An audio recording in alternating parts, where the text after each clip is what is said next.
Hello friends, welcome to my channel. இன்னைக்கு நம்ம இந்த வீடியோவில் எந்த படத்தோட ரிவ்யூ பார்க்க போகிறோம்னா 2024 தமிழில் ரிலீஸ் ஆன டெவில் இந்த படத்தோட ரிவ்யூ தான் பார்க்க போகிறோம். இந்த படத்தோட கதையை பற்றி பார்த்தோம்னா வித்தாத்துக்கும் பூர்ணாக்கும் கல்யாணம் இருக்குது. கொஞ்ச நாள் கழித்து நம்ம வித்தார்த் வந்து ஒரு பொண்ணோட இல்லீகல் ரிலேஷன்ஷிப்பில் இருக்கிறத நம்ம பூர்ணா வந்து அவர் ஆஃபீஸ்லேயே வச்சு பார்த்துடுறாங்க. அதனால இவங்க ரெண்டு பேருமே கொஞ்ச நாள் பிரிஞ்சிருக்காங்க. கொஞ்ச நாள் கழித்து நம்ம வித்தார்த் வந்து நான் பண்ணதெல்லாம் தப்பு தான், இனிமேல் நம்ம வாழ்க்கையை வாழலாம் அப்படின்னு சொல்லி ஆரம்பிக்கிறாங்க. அதே நேரத்தில் நம்ம பூர்ணா வந்து ஒரு நாள் கார் ஓட்டிகிட்டு போயிட்டு இருக்கும்போது அவங்க ஒரு ஆக்சிடென்ட் பண்ணிடுறாங்க. அந்த ஆக்சிடெண்ட்டில் ஆதித்யா அப்படின்னு ஒரு பையனை மீட் பண்ணுறாங்க. இவங்க ரெண்டு பேருமே கொஞ்ச நாள் ஃப்ரெண்ட்ஸாக பழகுறாங்க. அந்த ஃப்ரெண்ட்ஷிப் வந்து கொஞ்ச நாள் கழித்து காதலாக மாறுது. கொஞ்ச நாள் கழித்து நம்ம பூர்ணா வந்து நம்ம இனிமேல் மீட் பண்ண வேணாம் அப்படின்னு ஆதித்யிட்ட சொல்கிறாரு.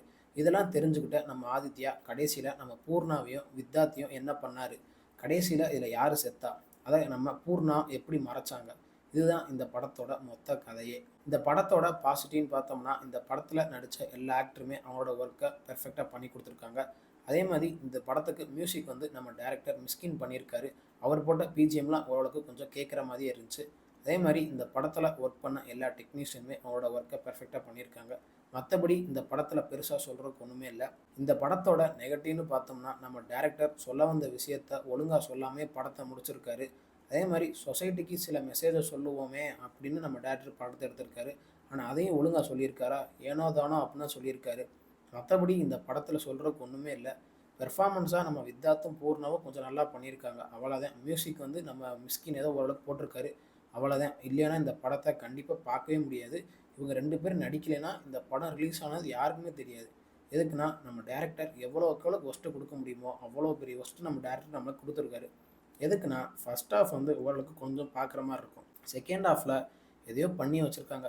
ஃபஸ்ட்டு இவர் அவரை கொல்லுவார், அவர் இவரை கொல்லுவார், கடைசியில் ரிவைனிங் பவர் மாதிரி கொடுத்துட்டு ரெண்டு பேர்த்தையும் காப்பாற்றி விட்டு ஓகே இதுதான் படம் அப்படின்னு கடைசியில் படத்தை முடிச்சிட்டாங்க, அவ்வளோதான்.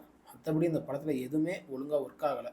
டேரக்டரு கடைசியில் கிளைமேக்ஸ் வந்து ஒரே சீனையே ஒரு அரை மணி நேரம் எடுத்து வச்சுருக்காரு. அதெல்லாம் காமிச்சதும் உண்மையிலே ரொம்ப ஒஸ்ட்டாக இருந்துச்சு. அதை கொஞ்சம் சுருக்கியிருந்தால் கூட இந்த படம் ஓரளவுக்கு பார்க்குற மாதிரி அமைஞ்சிருக்கும்.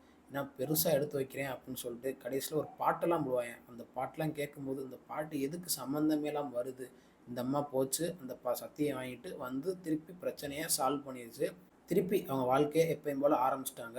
அப்படியே டேரக்டர் படத்தை முடித்தார். இதெல்லாம் நம்ம டேரக்டரு கொஞ்சம் ஷார்ட்டாக சொல்லியிருந்தா இந்த படம் ஓரளவுக்காவது பார்க்குற மாதிரி அமைஞ்சிருக்கும். ஆனால் அதெல்லாம் நம்ம டேரக்டர் பண்ணாமல் இந்த படத்தை நான் 2 மணி நேரம் எடுத்து வைக்க போகிறேன் அப்படின்னு சொல்லி படத்தை எடுத்திருக்காரு. ஒரு ஹாரர் படத்தை எடுத்து வைக்கிறேன் அப்படின்னு சொல்லிட்டு என்னென்ன பண்ணக்கூடாதோ அதை எல்லாமே நம்ம டைரக்டர் பண்ணியிருக்காரு. இந்த படத்துக்கு நம்ம கொடுக்குற ரேட்டிங் பார்த்தீங்கன்னா 10க்கு 3.5 கொடுக்கலாம். இந்த படத்தை வீக்கெண்டில் போர் அடித்தா உட்காந்து பாருங்கள். இந்த வீடியோ உங்களுக்கு பிடிச்சிருந்தா மறக்காமல் நம்ம சேனலை லைக் பண்ணி கமெண்ட் பண்ணி ஷேர் பண்ணிடுங்க. மறக்காமல் சப்ஸ்கிரைப் பண்ணி பக்கத்தில் இருக்க பெல் பட்டனை கிளிக் பண்ணி விட்ருங்க. தேங்க்யூ ஃபார் வாட்சிங் திஸ் வீடியோ.